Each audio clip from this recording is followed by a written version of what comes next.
কোরআনে আল্লাহ রাব্বুল আলামিন বলেন, ইয়া আইয়ুহাল্লাযীনা আমানু ইজতানিবু কাসীরাম মিনায-যন্ন। আল্লাহ রাব্বুল আলামিন বলেন, হে ঈমানদারগণ, ইজতানিবু কাসীরাম মিনায-যন্ন, তোমরা অধিকাংশ অনুমান করা থেকে বিরত থাকো, অধিক ধারণা থেকে বিরত থাকো। ইন্না বা'দায-যন্নি, কারণ তোমাদের কোন অনুমান, তোমাদের কোন ধারণা তোমাদের জন্য গুনাহের কারণ হয়ে যায়। ওয়ালা তাজাসসু, আর মানুষের পিছনে তোমরা দোষ খুঁজে বেড়ায়ো না, মানুষের পিছনে গোয়েন্দাগিরি করো না। ওয়ালা ইয়াগতাব বা'দুকুম বা'দা, আর একে অপরের পিছনে গীবত করো না, পরনিন্দা করো না। আয়ুহিব্বু আহাদুকুম আন ইয়াকুলা লাহমা আখিহি মাইতা, তোমাদের কেউ কি এমন রয়েছে যে তার মৃত ভাইয়ের গোশত খাওয়াকে সে পছন্দ করবে? ফাকারিহতুমু, নিশ্চয় এমন কেউ নেই, এমন কেউ নেই যে নিজের মৃত ভাইয়ের গোশত খাওয়াকে প্রাধান্য দিবে, নিজের মৃত ভাইয়ের গোশত খাবে, এরকম কেউ নেই। আল্লাহ তাআলা বলছেন, ওয়ালা ইয়াগতাব বা'দুকুম বা'দা, তোমরা একে অপরের পিছনে গীবত করো না, পরনিন্দা করো না। মৃত ভাইয়ের গোশত খাওয়ার সঙ্গে আল্লাহ তাআলা এই আয়াতটাকে, এই অংশটাকে জড়িয়ে দিয়েছেন। মৃত ভাইয়ের গীবত করা আর মৃত ভাইয়ের গোশত খাওয়া আল্লাহ তাআলা একটা অপরের সঙ্গে তুলনা করে আমাদেরকে বোঝাচ্ছেন। মৃত ভাইয়ের গোশত খাওয়া যেরকম হারাম, যেরকম ঘৃণিত কাজ, ঠিক তেমনি ভাবে অপর একজন মুসলমানের পিছনে গীবত করাও তোমাদের জন্য ঘৃণিত কাজ। তেমনি ভাবে গীবত করা, অন্যের পিছনে পরনিন্দা করা, গোয়েন্দাগিরি করা, মৃত ভাইয়ের গোশত খাওয়া যেরকম হারাম, তোমাদের জন্য এই কাজগুলোও হারাম। এই গীবত সম্পর্কে হাদিসে এসেছে, আবু হুরায়রা রাদিয়াল্লাহু তাআলা আনহু বলেন, রাসূলুল্লাহ সাল্লাল্লাহু আলাইহি ওয়াসাল্লাম একদিন সাহাবীদেরকে জিজ্ঞেস করলেন, আতাযারুনা মাল গীবা, ও আমার সাহাবীরা, তোমরা কি জানো গীবত কি? গীবত কাকে বলে?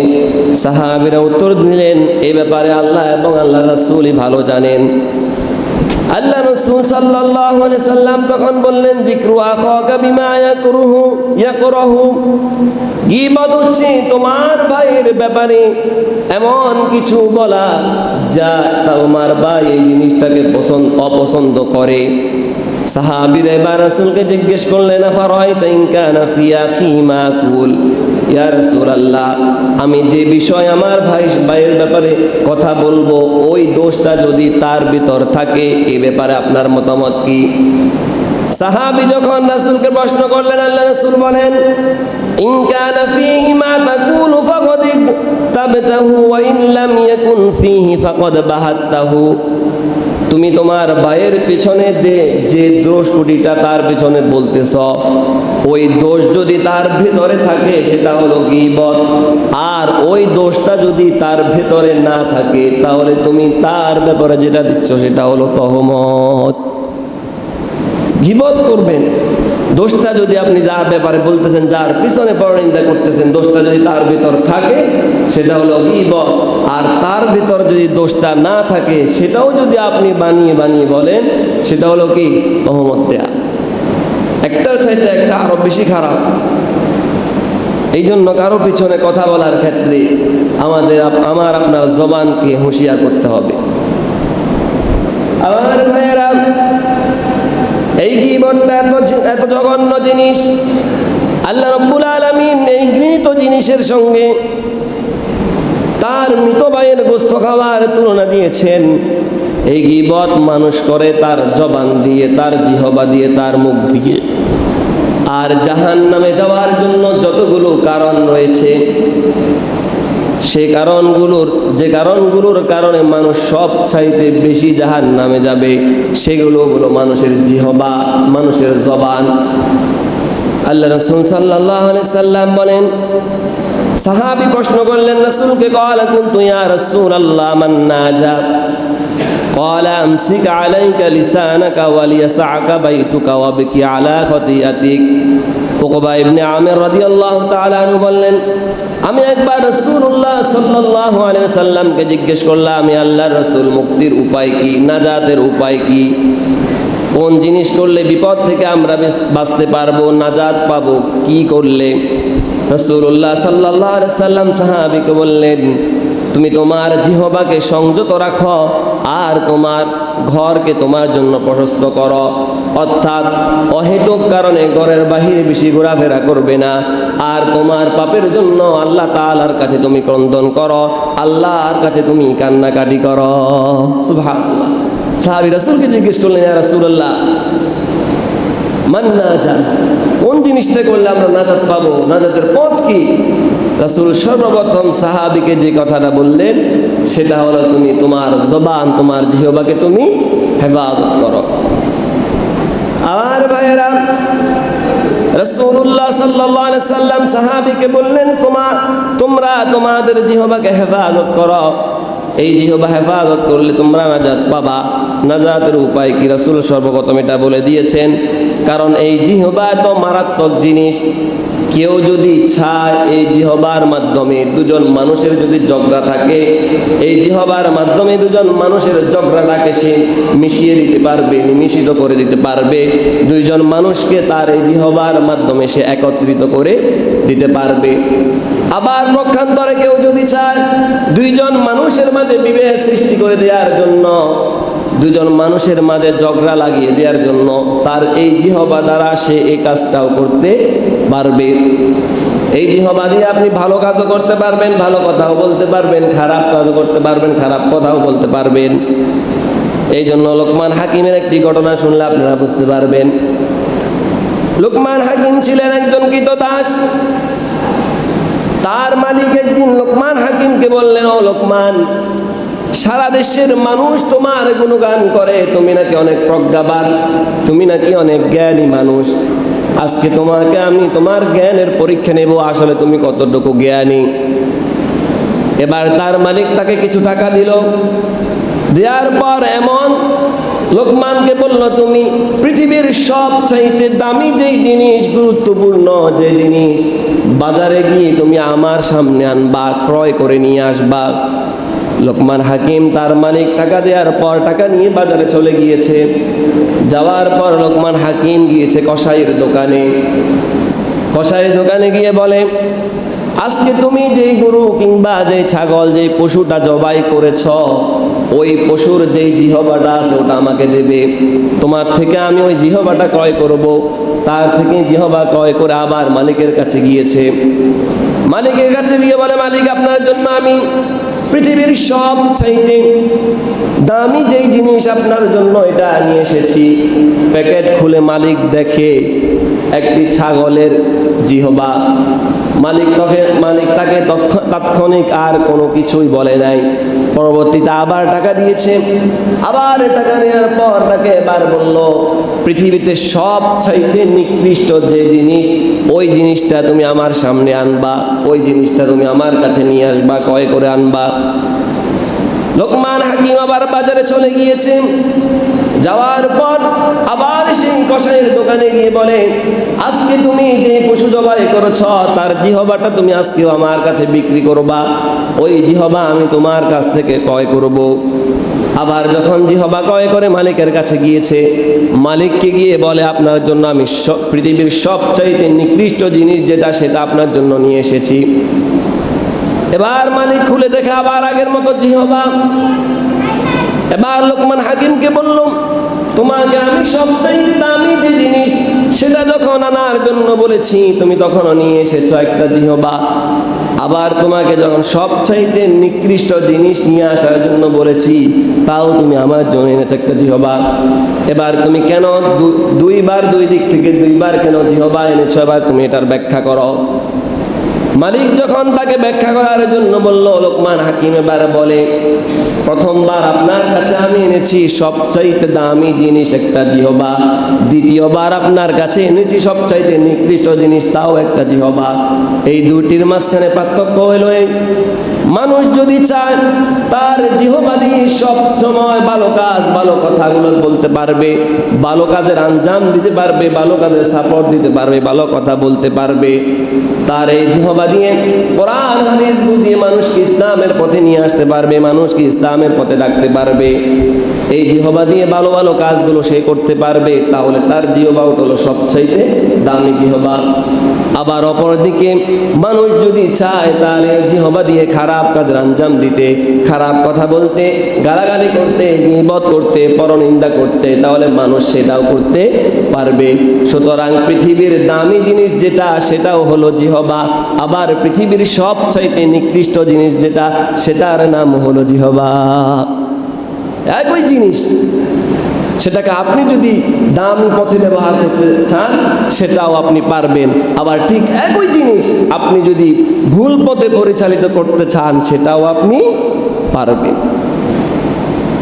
এই জিহবার এত পাওয়ারের কারণে দেখবেন এই জিহবা দিয়ে আপনি একজন ইহুদি খ্রিস্টানকে কোরআন হাদিস দিয়ে বুঝিয়ে তাকে আপনি কাফের থেকে মুসলমান করতে পারবেন। সেটা যুগে যুগে রাসূলদের থেকে আজ পর্যন্ত অনেক উলামায়ে কেরামের হাতে বিভিন্ন ধর্মের মানুষ মুসলমান হয় না? হয়, জিহবার বদলতে, তাকে বুঝানো, কোরআন হাদিস দিয়ে তাকে বুঝানোর বদলতে। আবার ঠিক এই জিহবা দিয়ে কিছু কিছু আলেম দেখবেন এখন সারাক্ষণ ফতুয়া দিয়ে বেড়ায়। ঠিক এই জিহবা দিয়ে রাসূল করেছে, কাফেরদেরকে ধরে ধরে মুসলমান বানাইছে, আর আমাদের দেশে কিছু হুজুর আছে মুমিনদেরকে ধরে ধরে কাফের বানায়। একটু থেকে একটু মতের অমিল হলেই কাফের, মতের অমিল হলেই ফাসেক, মতের অমিল হলেই গালাগালি, কাফের, হাবিজাবি, আর কত রঙের কথা, একই জিহবা। সুতরাং আপনি কারো ব্যাপারে যখন আপনি কথা বলবেন সেই ব্যক্তি যদি সেটা না হয়, এর দায়ভার আল্লাহর কাছে দিতে হবে না? হবে। আপনি কাউকে কাফের বলে ফেললেন, কাফের বলা এত সহজ? কখনোই না। সে ব্যক্তি যদি কাফের নয়, আল্লাহ না করুক, আপনাকে কাফের হয়ে মরতে হবে। এই জন্য কারো ব্যাপারে তহমত দিতে বড় হুঁশিয়ার, কিন্তু মাইক ফেলে আমাদের দেশের হুজুরদের আর মাথার হুঁশ থাকে না। আমার ভাইয়েরা, এই জন্য আপনাকে আমাকে জিহ্বার হেফাজত করতে হবে। কারণ ছাড়া এই জিহ্বার ব্যবহার করা যাবে না, অযথা কথা বলা যাবে না। আপনি যত বেশি কথা বলবেন তত বেশি আপনার ভুল হবে, যত বেশি আপনি কথা বলবেন তত বেশি আপনি গীবত করবেন। এই জন্য হাদিসে এসেছে, আল্লাহ রাসূল সাল্লাল্লাহু আলাইহি সাল্লাম বলেছেন, তোমার জিহ্বাটা তুমি জান্নাতে যাওয়ার কারণ হয়ে যেতে পারে। আন সাহাল ইবনে সাআদ قال قال رسول الله صلى الله عليه وسلم من يضمن لي ما بين لحييه وما بين رجليه اضمن له الجنه। সাহাল ইবনে সাআদ রাদিয়াল্লাহু তাআলা থেকে বর্ণিত, রাসূলুল্লাহ সাল্লাল্লাহু আলাইহি সাল্লাম বলেছেন, যেই ব্যক্তি আমার কাছে তার দুটি জিনিসের নিশ্চয়তা দিতে পারবে, আমি রাসূল ঘোষণা করলাম ওই ব্যক্তিটার জান্নাতের নিশ্চয়তা আমি রাসূল নিজেই দিলাম। দুইটা জিনিসের নিশ্চয়তা রাসূলকে দিতে হবে। এক নাম্বার, যেই ব্যক্তি তার এই জিহ্বার নিশ্চয়তা, জিহ্বার হেফাজতের নিশ্চয়তা রাসূলকে দিতে পারবে, রাসূল বলেছেন তোমাকে আমি জান্নাতের নিশ্চয়তা দিলাম। অর্থাৎ এই জিহ্বা দিয়ে আপনি কাউকে কটু কথা বলবেন না, এই জিহ্বা দিয়ে কারো গীবত করবেন না, কারোর পরনিন্দা করবেন না, কাউকে গালাগালি করবেন না, এই জিহ্বা দিয়ে অন্য কোনো মুমিনের উপর আপনি জুলুম করবেন না। এই নিশ্চয়তা যদি আপনি দিতে পারেন, রাসূল বলেছেন তোমার জন্য আমি নিজে জান্নাতের নিশ্চয়তা দিলাম। দুই নাম্বার হলো, দু পায়ের মাঝখানে যেই বস্তু অর্থাৎ লজ্জাস্থান, এই লজ্জাস্থানের নিশ্চয়তা, হেফাজতের নিশ্চয়তা যদি কেউ দিতে পারে,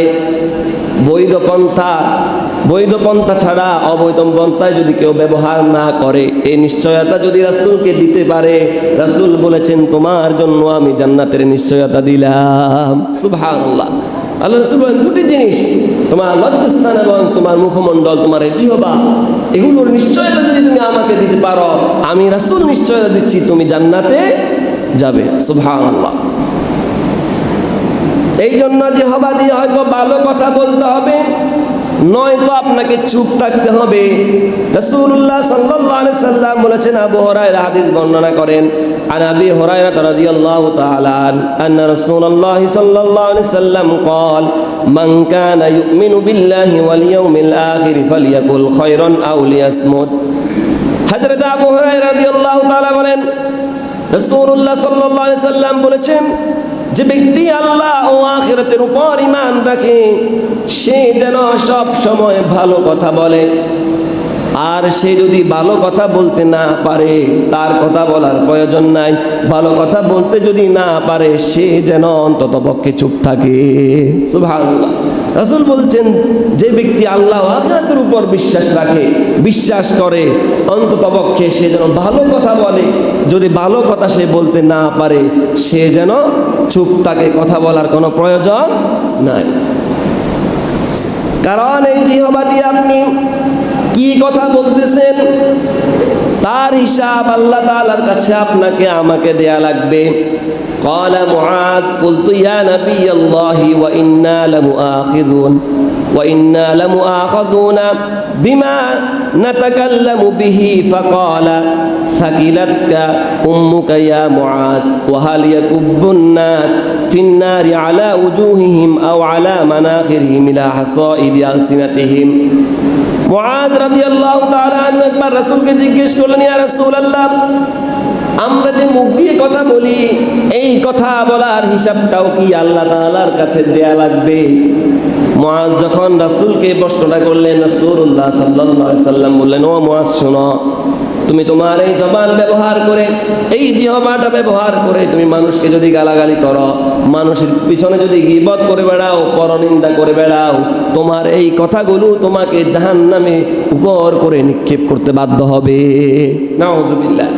সাহাবী জিজ্ঞেস করলেন, ইয়া রাসূলুল্লাহ, আমরা যে কথা বলি আমাদের এই কথা বলাটার হিসাবও কি আল্লাহ তাআলার কাছে দেয়া লাগবে? রাসূলুল্লাহ সাল্লাল্লাহু আলাইহি সাল্লাম বলেছেন, শুধু হিসাব নয়, তোমার এই কথা, মানুষকে কটু কথা, গালি দেয়া, পরনিন্দা করা, গীবত করা, এই কথাগুলোই তোমার জাহান্নামে যাওয়ার জন্য কারণ হয়ে যেতে পারে। এই জিহ্বাটা বড় মারাত্মক জিনিস, অন্যদিকে জিহ্বা আবার গুরুত্বপূর্ণ জিনিস। عن أبي سعيد الخدري رضي الله تعالى عنه قال قال رسول الله صلى الله عليه وسلم إذا أصبح ابن آدم فإن الأعضاء كلها تكفر اللسان فتقول اتقوا الله فينا فإنما نحن بك فإن استقمت استقمنا وإن وجبت اعوجبنا। হযরত আবু সাঈদ খুদরি রাদিয়াল্লাহু তাআলা আনহু বলেন, রাসূলুল্লাহ সাল্লাল্লাহু আলাইহি সাল্লাম বলেছেন, মানুষ যখন সকালে ভোরে ঘুম থেকে যখন ওঠে তার অন্যান্য যত অঙ্গ প্রত্যঙ্গ রয়েছে সেগুলো তার জিহ্বাকে বলতে থাকে, আমাদের ব্যাপারে আল্লাহকে তুমি ভয় করো। কারণ তুমি যদি বাঁকা পথে চলো আমরাও তোমার সঙ্গে বাঁকা পথে চলি, আর তুমি যদি সঠিক পথে চলো আমরাও তোমার সঙ্গে সঠিক পথে চলি। সুবহানাল্লাহ। অত্যন্ত গুরুত্বপূর্ণ হাদিস। আল্লাহ রাসূল সাল্লাল্লাহু আলাইহি সাল্লাম বলেন, প্রত্যেকটা মানুষ যখন সকালে ভোরে ঘুম থেকে উঠে তার অন্যান্য যত পতঙ্গ রয়েছে, অঙ্গ প্রত্যঙ্গ আছে, সেগুলো তার জিহ্বাকে বলতে থাকে তুমি সঠিক পথে চলো, কারণ তোমার সঙ্গে আমরাও সঠিক পথে চলি, আর তুমি ভুল পথে যদি চলো তোমার সঙ্গে আমাদেরকেও ভুল পথে চলতে হয়। এই জন্য আপনি আমি জবান ব্যবহার করার ক্ষেত্রে বড়ই সাবধান। যদি কথা বলার প্রয়োজনীয়তা না থাকে, মাংস মাথা না যায়, তুমি চুপ থাকো, কথা বলার প্রয়োজন নাই। আপনার এই চুপ থাকাটাই আপনার নাজাতের জন্য যথেষ্ট হয়ে যাবে। অযথা বকাবকি, গালাগালি, সারাদিন অন্যের পিছনে গীবত করা, এগুলো থেকে আল্লাহ তাআলা আমাদেরকে হেফাজত করুন। প্রিয় ভাইরা, এবার আসুন গীবত যারা করবে তাদের শাস্তি কি। গীবত করার এক নাম্বার শাস্তি হলো, যেই সমস্ত মানুষগুলো গীবত করে বেড়ায় তাদের শরীর থেকে একটা দুর্গন্ধ বের হয়, যেটা আমরা বুঝতে পারি না। হাদিসে এসেছে, আন জাবির ইবনে আব্দুল্লাহ قال كنا مع النبي صلى الله عليه وسلم فارتفعت ريح منتنة فقال النبي صلى الله عليه وسلم أتذرون ما هذه الريح هذه ريح الذين يغتابون الناس জাবির ইবনে আব্দুল্লাহ রাদিয়াল্লাহু তাআলা আনহু থেকে বর্ণিত তিনি বলেন রাসূলুল্লাহ সাল্লাল্লাহু আলাইহি সাল্লাম বলেছেন রাসূলুল্লাহ সাল্লাল্লাহু আলাইহি সাল্লামের সঙ্গে আমরা সকলে এক জায়গায় বসেছিলাম হঠাৎ করে বাতাসের মাধ্যমে এমন দুর্গন্ধযুক্ত বাতাস আমাদের নাকের সামনে দিয়ে গেল এবার রাসূলুল্লাহ সাল্লাল্লাহু আলাইহি সাল্লাম সাহাবীদেরকে জিজ্ঞেস করলেন ও আমার সাহাবীরা এই যে দুর্গন্ধ তোমাদের নাকে লাগতেছে এটা কি জানো সাহাবীরা বললেন না আমরা জানি না ইয়া রাসূলুল্লাহ রাসূলুল্লাহ সাল্লাল্লাহু আলাইহি সাল্লাম বললেন এই দুর্গন্ধটা হলো তাদের যে সমস্ত ব্যক্তিগুলো মানুষের পিছনে সারাক্ষণ গীবত করে বেড়ায় নাউযুবিল্লাহ রাসূল বসে আছেন সাহাবীদেরকে নিয়ে ওনাদের কাছে হঠাৎ দুর্গন্ধ লাগতেছে সাহাবীরা জিজ্ঞেস করলেন ইয়া রাসূল সাহাবীদেরকে আবার রাসূল জিজ্ঞেস করলেন তোমরা কি জানো এই দুর্গন্ধটা কিসের সাহাবায়ে কেরাম বললেন ইয়া রাসূল আমরা তো জানি না রাসূল বললেন এই দুর্গন্ধ হলো তাদের যারা মানুষের পিছনে সামনে সারাক্ষণ গীবত করে বেড়ায় এরপর গীবতের 2 নাম্বার শাস্তি হলো তার সমস্ত আমলগুলা বরবাদ হয়ে যায় নষ্ট হয়ে যায় কাউকে গালি দেওয়ার কারণে অথবা অপবাদ দেওয়ার কারণে আমল নষ্ট হয়ে যায় মুহাদ্দিসিন কিরাম বলেছেন এই হাদিসটা গীবতের ব্যাপারেও প্রযোজ্য হযরত আবু হুরায়রা রাদিয়াল্লাহু তাআলা থেকে বর্ণিত রাসূলুল্লাহ সাল্লাল্লাহু আলাইহি সাল্লাম সাহাবীদেরকে জিজ্ঞেস করলেন ও আমার সাহাবীরা তোমরা কি জানো সবচাইতে নিঃস্ব ব্যক্তিটাকে রাসূল যখন সাহাবীদেরকে প্রশ্ন করলেন সাহাবায়ে কেরাম রাসূলকে উত্তর দিলেন ইয়া রাসূলুল্লাহ আমাদের মাঝে সবচাইতে নিঃস্ব ব্যক্তি হলো ওই ব্যক্তি যার কাছে টাকা পয়সা ধন সম্পদ কোনো কিছু নাই সাহাবায়ে কেরাম যখন এই কথা বললেন রাসূলুল্লাহ সাল্লাল্লাহু আলাইহি সাল্লাম বললেন ও আমার সাহাবীরা এই ব্যক্তিটা নিঃস্ব নয় নিঃস্ব হলো ওই ব্যক্তি কিয়ামতের ওই কঠিন ময়দানে তার শত শত আমল হাজার হাজার আমল সওয়াব নিয়ে সে উঠবে নামাজের সওয়াব তার রোজার সওয়াব তার হজের সওয়াব যাকাতের সওয়াব অন্যান্য যত আমল করেছে সব সওয়াব নিয়ে কিয়ামতে উঠবে কিয়ামতে ওঠার পর সেই যে অন্য মানুষের পিছনে গীবত করেছিল অন্য মানুষের পিছনে গালাগাল করেছে গালমন্দ করেছে এর কারণে তার সওয়াবগুলো সে যাদেরকে গালাগাল করেছে তাদেরকে দিয়ে দেওয়া হবে দিতে দিতে যখন তার সেই হিস্সা যখন পর্যন্ত শেষ হবে না যখন তার আমলগুলো দেয়া শেষ হয়ে যাবে এরপরও দাবি তাদের মিটবে না রাসূল বলেছেন যাদের পিছনে সে গীবত করেছে গালাগালি করেছে ওই সমস্ত মানুষগুলোর গুনাহ যে ব্যক্তি আমল করেছিল তার আমল শেষ হওয়ার কারণে তার কাঁধের উপর এই সমস্ত গুনাহগুলো উঠিয়ে দেওয়া হবে নাউযুবিল্লাহ সাহাবীদেরকে রাসূল বললেন সবচাইতে নিঃস্ব ওই ব্যক্তি যার হাজার হাজার সওয়াব নিয়ে কিয়ামতের ময়দানে উঠবে কিন্তু মানুষের পিছনে গালমন্দ গালাগালি করার কারণে এই সওয়াবগুলো তাদেরকে দিয়ে দিতে হবে দিতে দিতে যখন তার সওয়াব শেষ এরপরও তাদের পাওনা এখনো মিটে নাই এবার রাসূল বলেছেন তাদের যে গুনাহগুলো আছে ওই গুনাহগুলো এবার এই ব্যক্তির কাঁধে দিয়ে দেওয়া হবে কত নিকৃষ্ট গুনাহ কিয়ামতের ওই কঠিন ময়দানে একটা নেকি পাওয়া যে কতটা অসম্ভব ব্যাপার আল্লাহ তাআলা সেই চিত্র যদি আমাদেরকে দেখিয়ে দিতেন তাহলে আমরা বুঝতাম সেই কঠিন ময়দানে কারো থেকে আপনি আমল পাবেন না এক আমল হাওলা তো নিতে পারবেন না সেই কঠিন ময়দানে যদি আপনার নিজের কষ্টের অর্জিত আমলগুলো সওয়াবগুলো যদি অন্য কাউকে দিয়ে দিতে হয় এর চাইতে বড় দুঃখের বিষয় আর কি হতে পারে এই জন্য মানুষের পিছনে গালমন্দ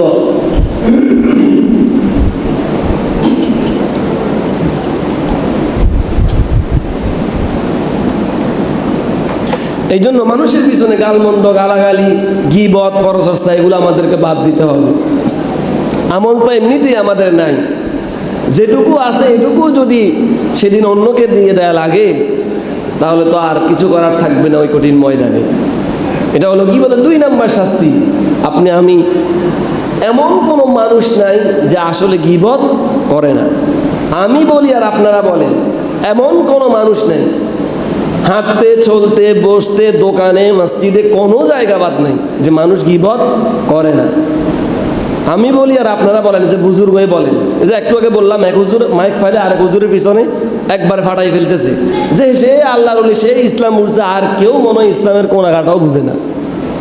চলতেছে গীবত একজনের পিছনে আরেকজনের। প্রিয় ভাইরা, গীবতের 3 নাম্বার শাস্তি, তামার নখ দিয়ে মানুষগুলো তাদের শরীর এবং তাদের মুখমণ্ডল এরকম ভাবে আঁচড়াতে থাকবে। রাসূলুল্লাহ সাল্লাল্লাহু আলাইহি সাল্লাম মিরাজে যখন রাসূল গিয়েছেন, এমন কিছু মানুষের সামনে দিয়ে রাসূল অতিক্রম করলেন। ওই সমস্ত মানুষগুলোকে দেখতে পেলেন, তারা তাদের নখগুলো তামার তৈরি, এই তামার তৈরি নখ দিয়ে মুখমণ্ডলগুলো এভাবে আঁচড়াতেছে আর নিজের শরীর এরকম আঁচড়াচ্ছে। জিব্রাইলকে জিজ্ঞেস করলেন, ও জিব্রাইল, এরা কারা? কেন তাদেরকে এই শাস্তি দেয়া হচ্ছে? কেন তারা নিজের শরীরকে এভাবে খামচাচ্ছে কেন? যখন জিব্রিলকে প্রশ্ন করা হবে, জিব্রিল এবার রাসূলকে উত্তর দিবেন, ইয়া রাসূলুল্লাহ, এই ব্যক্তিগুলো হলো তারা যারা দুনিয়ায় জীবিত থাকা অবস্থায় মৃত ভাইয়ের গোশত খেত। অর্থাৎ এই মানুষগুলো হলো তারা যারা দুনিয়ায় জীবিত অবস্থায় অন্য মানুষের পিছনে সারাক্ষণ গীবত করে বেড়াতো। নাউযুবিল্লাহ। নিজের হাতের নখগুলো আল্লাহ তাআলা সেদিন তামার তৈরি করে দেবে, এই নখ দিয়ে নিজের মুখ আর নিজের শরীরকে সে খামচাতে থাকবে। এরপর কি বলে 4 নাম্বার শাস্তি, আল্লাহ রাব্বুল আলামিন বলেন, ওয়াইলুল লিকুল্লি হুমাযাতিল লুমাযা।